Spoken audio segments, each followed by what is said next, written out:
Well, I was just going to, Judy Griffin is probably going to join us. She's our assembly candidate. So I'd just like to say thank you all so much.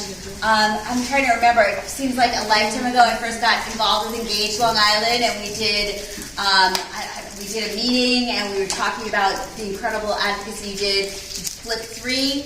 I'm so grateful for all of you being here today. We have crew from Westchester. Thank you for coming. And thanks to all our volunteers who are here today. Oh, good. Here's Judy. Perfect timing. Give it up for Judy Griffin. We just got going. So look, the work you're doing is incredibly important. I mean, you're here and you know what the stakes are in this election. And every door you knock, every phone call you make, every postcard you write to get people out to vote is just so important. These races are going to be tight. They're going to be incredibly close. In my race, last cycle, the drop-off on the Republican side from the presidential year to the midterm was only 30,000 voters. On the Democratic side, but I didn't have an army like this. I didn't have the support and the great resources that we have now with people like Travis, with people like NIE, and then we didn't have this organization. We had drop-off of 100,000 voters. If 10% more Democrats had shown up in 2022, I'd be in Congress right now. Judy had the same thing. 187? 138. She lost by 138 votes. So that was the bad news in 2022. But that's why we can be optimistic in 2024, because the work you're doing is so important. By firing people up, by letting people know, look, this is not a time to sit home. This is a time to come out. What kind of a world do you want to live in? A dark, dystopian world where everybody hates each other and nothing is getting done to help all American people? Or a bright, optimistic future where everybody has a seat at the table, everybody has a voice to be heard? My line is, this is the difference between whether or not we're going to live in 2025 or we're going to be living under Project 2025. All right? So each and every one of you, by your activism, you are making the difference. And I can tell you, I am so, so grateful. We are going to make this happen. I was just talking with some folks that there's some areas in Judy's district, in my district, in all these districts where they're very Trumpy. There's lots of Trumpy signs and lots of signs for our opponents. But I really do believe that there are folks there who are the silent majority.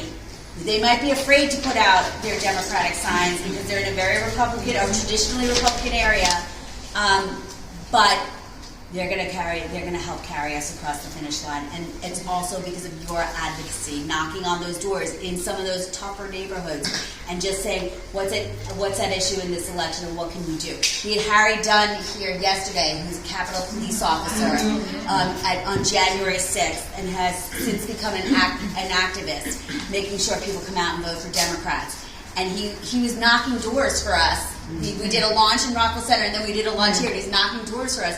And he went and knocked on the door at a house where he's looking for the Democratic wife, and he got the Republican husband.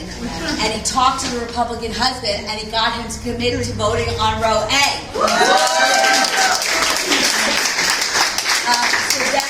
So that is the really important impact you can have. So I want to get you out to knock on doors. So I'm going to let Judy just say a few brief words, and then who's Travis? Oh, and then we're going to do a group photo.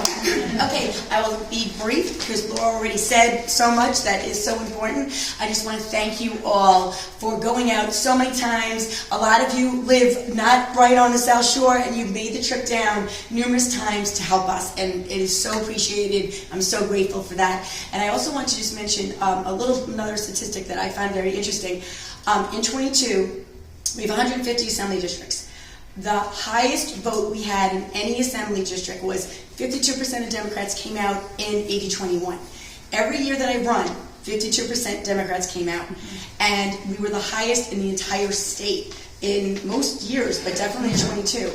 The scary number to me in 22 was 65% Republican came out in 22, in 80-21. I don't know what that statistic is in CD4 because it's a bigger, but what I'm hoping this year is it goes the other way, that we have 65% Democrats, and it's the lower, that a lot of Trump people stay home because maybe they don't want Trump. You know, I'm hoping that.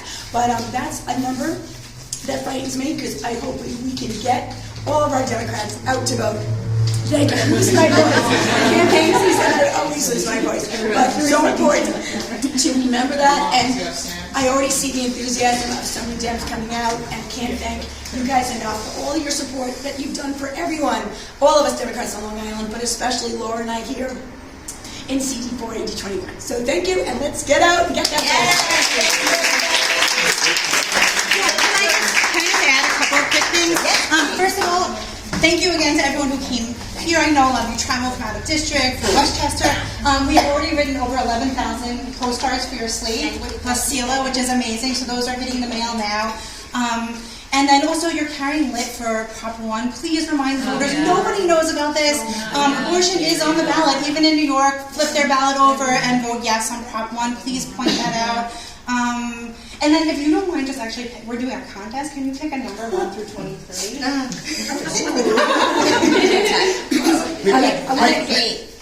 I want to add one important thing. The bishop of Rockville Center Diocese sent out a letter to parishioners to vote no on Prop.